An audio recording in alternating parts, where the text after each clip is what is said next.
Welcome, friends, to another Crazy Women Country live episode. I'm Donna. I'm Paula, and today we have Kendra Chantelle with us. How you doing? Hi, I'm doing great. Thanks for having me. Fantastic. Thank you very much for joining us. Yes, it's our pleasure. Yes, definitely our pleasure. So tell all our Crazy Women Country fans, who is Kendra? I am a Nashville-based singer, songwriter, and vocal coach. And I just put out an album in November of last year. And I've been spending my days kind of teaching remotely in the last year and a half, with things being different. Yeah, I think that's all there is to know. That must be very different trying to teach vocally over a computer.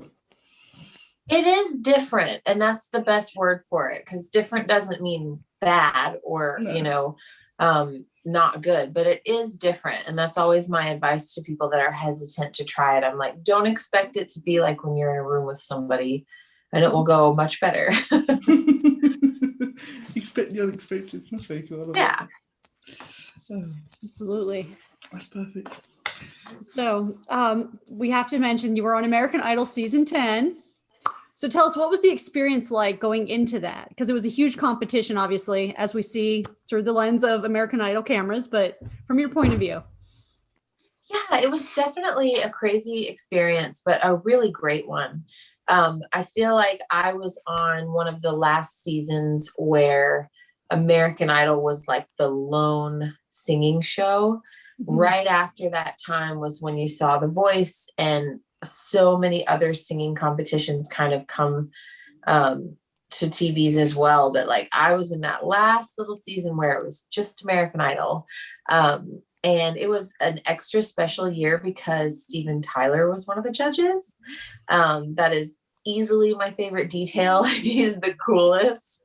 And getting to work with him and just be around him was absolutely the best part of that situation.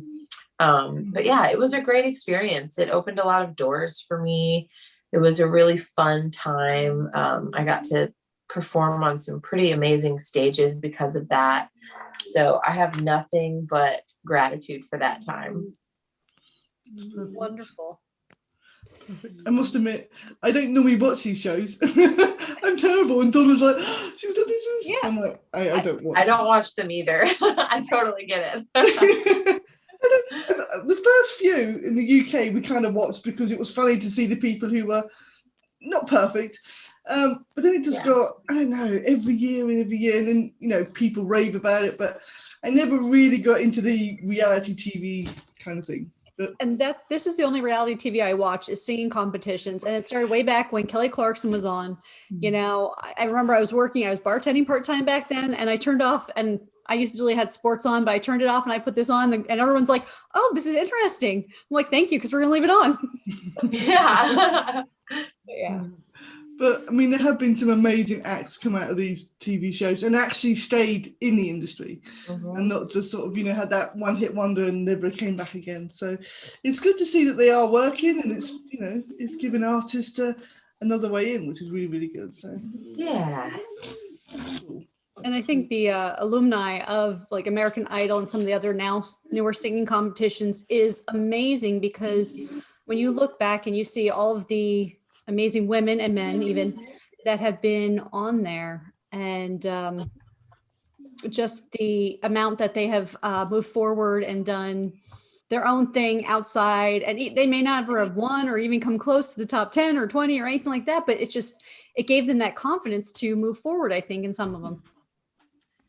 For sure. This is very cool. Perfect.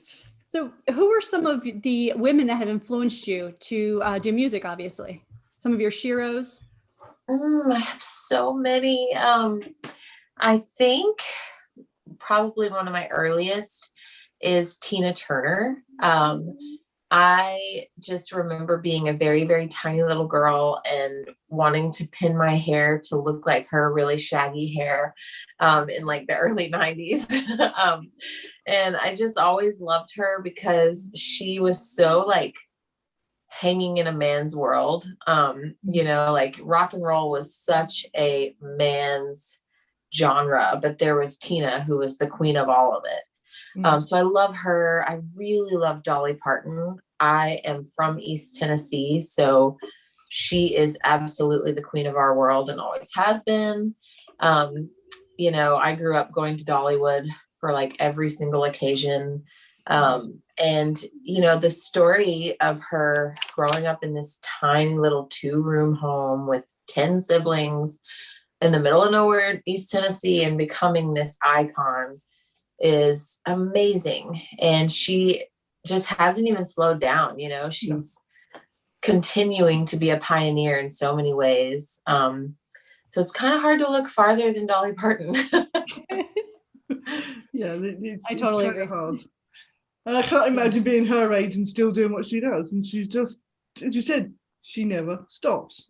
She doesn't. She just evolves with the times and becomes like, well, continues to be like the coolest person that's in existence. I totally agree with that. And, you know, what's amazing about her songwriting is she will write something like, for instance, The Seeker, she wrote originally in like 1970, I would say 3 or 4. I don't know the exact year, but it was re-released in the 90s there. And it was just like, oh, it's so good, because obviously not being alive then, you know, but yeah, it was just the way she changed it a little bit and made it for the 90s. It was just perfect. Yeah. She's super brilliant too. One of my favorite little details of her story is she never bought into like the desperation that people try to sell you as a young artist or as a female artist. When she was brand new as a songwriter, nobody knew who she was. I want to say it was the song I Will Always Love You. Elvis wanted to cut it, but in that day, it was standard that if he cut your song, he got the publishing, or he at least got a portion of it, and he took some credit for it because he's Elvis and he's going to make you so much money. And she was like, you know, I just had to tell Elvis no, because I'm like, you're cool, but this song is cooler, and I'm not going to give you any part of my publishing because you didn't write it. And, you know, she's like, it was several years before something happened with that song. And there were moments where I felt like a fool, but I had to stick to my guns. And I'm like, what an amazing decision to make for yourself, that like, no, I don't need to give you part of this. I'll wait. And like, it'll be fine. And especially from a woman, especially back then as well, to make that decision and say, you're not having it. It's mine. It's going to stay. You know, it just shows you what an amazing human being she really is. And it's like a true powerhouse. It's like, you know, and even just a business mind in that sense, because I mean, really, because I mean, women writers, what are you talking about? Women don't write, right? Thing and look cute, right? And who tells Elvis no? Right. Exactly. I dare say many people told him no. Right. And he was like, it's like my favorite thing I've ever heard. I'm like, you are the coolest. That is very, very cool. Dolly Parton told Elvis no. That's amazing. Yeah. It's just the best. I love that. If I ever grow up, I want to be Dolly. That's all. Same. But I bet you nobody else could have got away with it apart from Dolly, because she had that persona and that, you know. I love it. She's perfect. She's just, you know, the whole package in a very tiny shape. But she's amazing, so cool. Oh, perfect. So do you want to tell us about your album Carousel that you released in November last year? Yeah, so I made this record with some of my amazing friends here in Nashville. I actually had made and finished the record in 2019, so I didn't have to do any strange social distancing to create the album. It was before that became our reality. And I have written the songs with just a couple different co-writers. There's 12 songs on the project. There's definitely this element of just like whimsical, you know, the Carousel is the title track, but it's also a metaphor for like what a lot of these songs are about. It definitely were songs that came from, I feel like, a lot of my relationship experiences of my 20s. If you think about a carousel, you have like two people that are going nowhere. They just keep chasing each other, but they're never going to meet each other. And it's literally just an endless, pointless ride. And that might be fun for a little while, but not forever. Yeah. And that was kind of the vision of the group of songs, was like growing from these experiences enough to look at them from a different point of view and have gratitude for them and create these little mini stories that are songs, but not feel like I had to like live in that moment anymore. Yeah. Yeah, I'm really happy with the way the album turned out. It's very interesting musical choices. I have a really hard time pinpointing what genre or what sound this album falls under. But it does really go together and it really feels like me. And that was my only goal for it. Yeah. So I'm very pleased with that. And I've gotten a really cool response. You know, a lot of different kinds of listeners really relate to it in different ways. And they're plugging in their own experiences and telling me how it resonated. And that is so cool. I love it. I must admit, when I started listening to it, it had that real sort of rocky vibe, which was very cool. I love that. So yeah, it's very, very. So I really now enjoyed a it. question. Your obviously your title track, Carousel. Where did you come up with the idea of carousel? And because I asked this because some people will start off with an idea of an object, or when it comes to the writing, they'll be like, oh, I thought of this hook. I heard someone talking and I thought this would be a great hook. Or so I want to ask, did it come from Dollywood or no? If only. No, I mean, it really came from just looking at a relationship that had already ended, and I had healed from it in a way that like allowed me to look at it in not the moment where you're totally involved and you can't see clearly. And I looked back and I was like, we were never ever going to meet each other. It was like every time I thought I got closer, he was also moving, and like it was just never going to line up. It was like we were chasing each other on a ride that didn't end. And it started out really fun, and then it just became like, I'm dizzy and I want off. I need this ride to end. Yeah. But if you listen to the song, it doesn't really come from the perspective of when I'm ready to leave. Like I keep saying, like, I'll stay on the carousel or meet me on the carousel. But it kind of just was the happy little fantasy place that was the only place in the world where I felt like the two of us would actually work out. It was like, yeah, as long as we don't leave the carousel, this is great. But life does not happen on the carousel, you know? So I think the thought just came really organically. Like I was just thinking about our relationship after the fact. And then I got this mental image of like a carousel ride. And then I was like, well, that's a cool song idea. I don't know. And it works. Yes. Yeah. It's an awesome song. Thanks. That's a great thing. Okay, this is the fun part. Yay! This is our quick fire question part. Okay. Now these are just fun questions for our fans and obviously your fans to maybe know just a little bit more about you. And yeah, they're just fun. They're great. Perfect. Are you ready for this? Dun, dun, dun. I'm ready. Perfect. Okay. Early bird or night owl? Early bird all day. What sitcom family would you be a member of? They're not really a family, but I would love to be like the seventh friend. That would be cool. That really would be cool. Okay, what's your guilty pleasure music?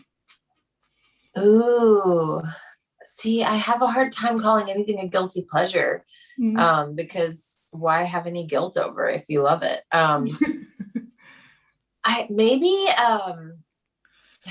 I don't know, Michael Jackson. Like, I can't even call it that because it's just like, I should be learning songs. I should be listening to new things. But like 90% of the time, I'm just like, let me listen to Michael Jackson for the 5 millionth time. So I guess that. he never gets older. Come on. That's so cool. No. Okay, what's the weirdest thing a fan has ever done for you? So this was very sweet. but totally weird. I had a Boston Terrier that passed away a few years ago. And I also at that time, well, I still do, I just don't because of COVID, but I sing background vocals for Tom Kiefer from Cinderella, and I play percussion for him. And primarily that is a tambourine, and I decorate it with scarves. It's a very cool, like Stevie Nicks kind of tambourine. But this fan, right after my dog passed away, brought me to a show, a painting of my deceased dog inside a tambourine with scarves around it, which is really sweet. My mom actually still has it at her house because she loved that dog. And she was like, I think it's so sweet that people made that for you. And I had it hang in my bedroom for years, but then I just was like, I have got to stop thinking about my dead dog all the time. Like, I'm really sad. So very thoughtful, but very strange. That's definitely different. Yeah, I'm like, what a combo, a tambourine and a dead dog. But it was very thoughtful, and it was like, you know, at the time where I just was like very hurt. So it was really sweet to be thought of. Yeah, that's very cool. That's very cool. Okay. Yeah. Boots or heels? Oh, heels all day. Favorite drink? Man, I'm so boring. I love water. I drink more water than anyone I know. Like, I am obsessed with it. I just can't get enough water. Okay. Is it still or fizzy? Still, I don't like bubbles. Yeah, it's so weird. I'm so boring. I just love water. It's good for you, though. That's always good. It is. And as a vocal coach, I'm telling people all the time, like, drink more water. So I practice what I preach. That's good. That's always good. Favorite holiday? I love Christmas. Christmas rocks. Yeah. What's your favorite animal? Dogs, for sure. Yeah. They're the best. They're the best. Yeah. We don't deserve them. No, we don't. We don't. They're so cool. If you could add somebody to Mount Rushmore, who would it be and why? Ooh. I would add Harriet Tubman. What a powerful woman, and what an amazing soul, and, you know, just a selfless, fearless warrior in our history. You know, she belongs up there. That sounds perfect. Wonderful. Okay. What was your first concert? Oh my gosh, this is the stuff of envy. My parents took me to see Ray Charles when I was about 5 years old. Yeah. He played the Tennessee Theater, which is a very intimate, beautiful old theater in Knoxville, Tennessee. And we had really good seats, and he was magical. Like, I can vividly remember the show. It's one of my first memories. And I just was so enamored with him and his stage presence and his songs. And like, I just remember grabbing my dad's arm the entire night and being like, I want to do that. I want to do that so bad. He's so good. Yeah. Wow, Ray Charles, I mean, come on. So good. Yeah. Yeah, definitely a great first concert. Yeah. It's like, you're Kind of spoils you for the rest. Yeah. So what's your favorite color? I have a hard time identifying like what color this is. I would call it mermaid green, but it's kind of like that in between blue and green color. Perfect. What's the best thing since sliced bread? I would say my dog. I have a French bulldog. He's awesome. Oh, He's snoring in the floor right now if you hear anything. Frenchies are the best. That's so cool. Dogs are the best. Oh, if you could talk to anyone, dead or alive, who would it be, and what would you want to talk about? Oh man, Michael Jackson. And I would talk about anything he wants to talk about, but I would love to hear about his creative process, because I can't really think of anybody who had more unique and more complex visions. You know, he was seeing whole movies and everything when he was writing a song. So I would just love to like pick his brain about that process. That'd be amazing. Wonderful. So if you weren't doing the vocal coaching and singing and everything, what would you be doing? I don't know. And I think that's why I've never done anything else, because I've had moments where I get frustrated with music because it can be so inconsistent, but I literally can't ever even picture doing anything else. There was a huge chunk of my academic time that I thought that I might want to be a forensic scientist. I'm super fascinated by that stuff. I'm not squeamish. So I guess maybe that. It's a little creepy, but I love it. That's very cool.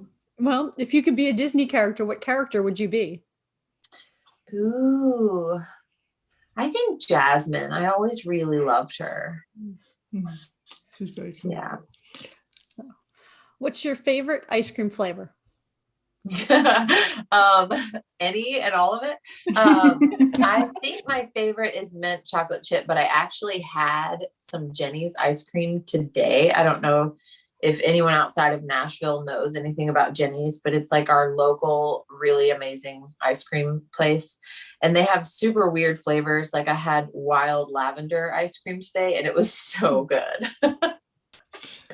Definitely gonna have to check that out when I'm in Nashville. Yeah, next. I highly recommend. What's one of your favorite snacks other than ice cream? Right.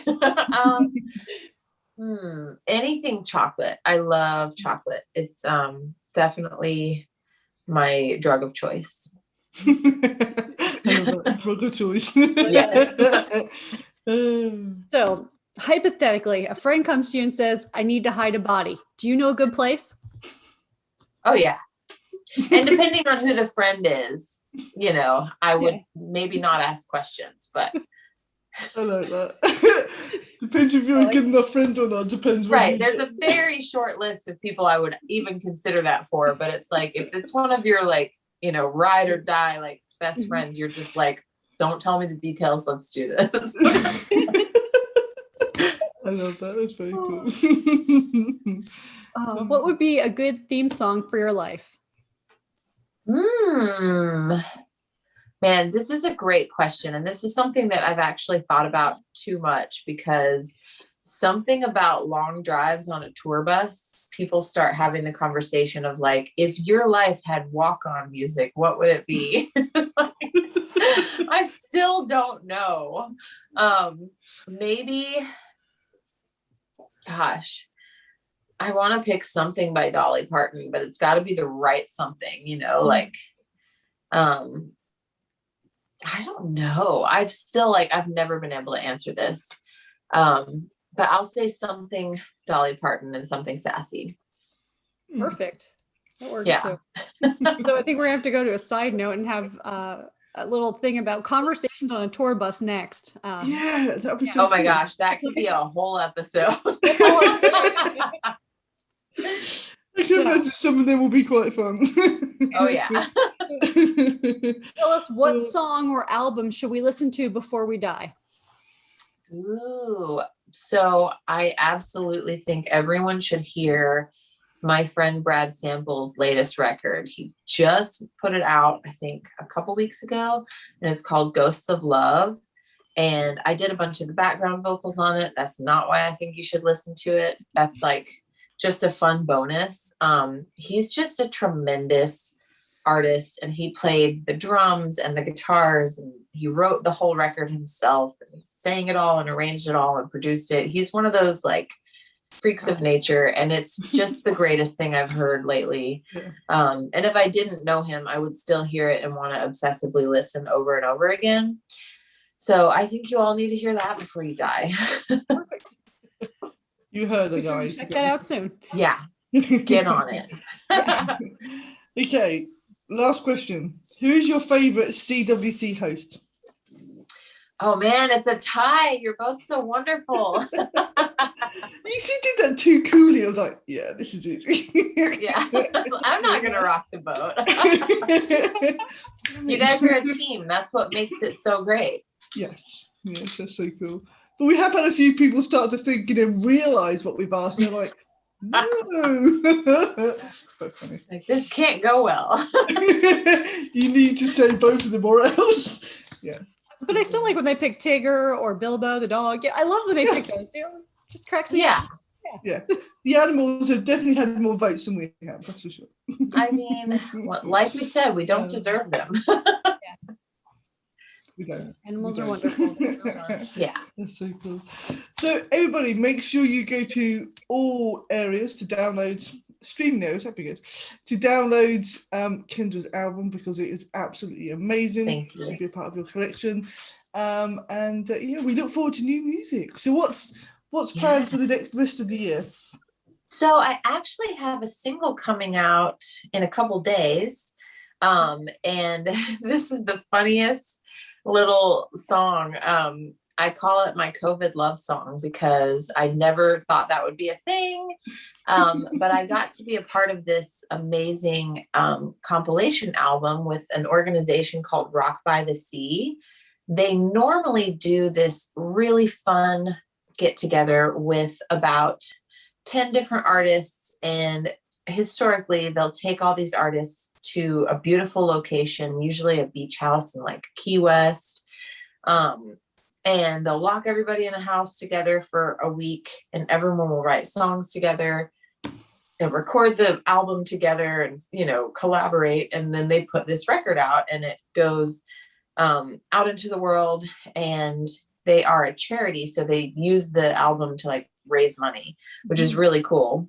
And so I was invited to be a collaborator for this year's project, but because of the nature of the last year, we did it all remotely. So I wrote the song on Zoom with one of the producers and did all my vocals right here in my home studio and sang harmonies on a couple of the other people's songs from here.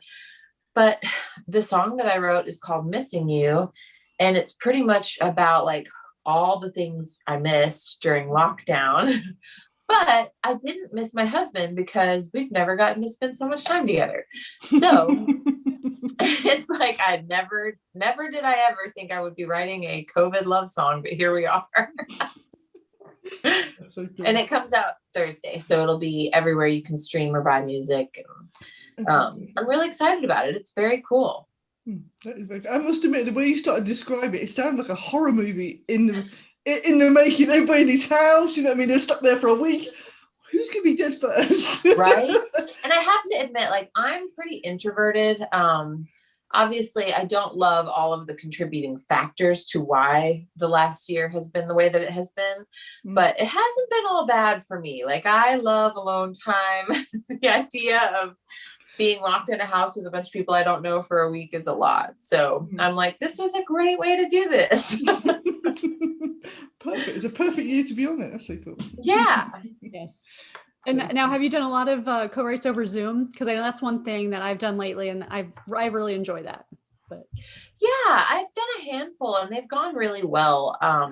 My personal thought, and I could be totally wrong, I haven't tried any new writing relationships over Zoom. So it's been great to work with people that I already kind of have an established rapport with. I think it could be kind of tricky to figure out, like, do I jive with this person that I don't know through Zoom? But I don't think it's impossible. I think you just have to do exactly like with voice lessons or anything else. Like, you can't expect it to be the way that it is when you're in a room with somebody. You want to be kind of aware of how it could get weird and prepare for that before it happens. You know, like, I did a lot of like, why don't I send you a voice memo of what I'm singing just to make sure we're hearing the same thing? And like, why don't we do this just to make sure it's not getting lost in translation, rather than getting through a whole session and realizing, oh my gosh, we both just think we wrote two different songs. Because that could be bad. Yeah, that could be. yeah, and I think sometimes it can be more difficult to be like, okay, we're not working so well together. Let's just stop here, because someone's like, oh, let's do it more. You know, like, yeah, no. Yeah, straight no, I love that. That's really cool. Oh, perfect. So you check out the new so song. make sure. Go ahead. Go on. What you gonna say? Sorry. Saying the same thing. Check out all of Kendra's socials and follow her on those. Yep. Thank you. And make sure you download the album on Thursday. What's the album called again? I've forgotten. Well, the album is Right by the Sea Volume 3, but it's not going to be out for just a little bit longer. They're putting my song out as like one of the early singles. So Oh, okay. Yeah. that'll just be like Download under the my single. name, and the Okay. song's name is Missing You. Make sure you go check that out. Perfect. Yeah. And if you follow all of her socials, you'll be able to find it. And for follow us and follow her, you know. Yeah. So, thank you That so sounds like much fun. again, Kendra, for being here with us. Thank you so much for having me. It's been so fun talking with you. Hopefully we can have you back in soon. That'd be great. Yeah, I would love that. Cool. We can have some more crazy fun. Yeah. Conversations on a tour bus. That could be the next step. Yes. Yes, Absolutely. We're definitely doing that. We need it. We want Yeah. the secrets on the tour bus. Yeah, it could be a Oh, whole man. series, couldn't it? We could have a whole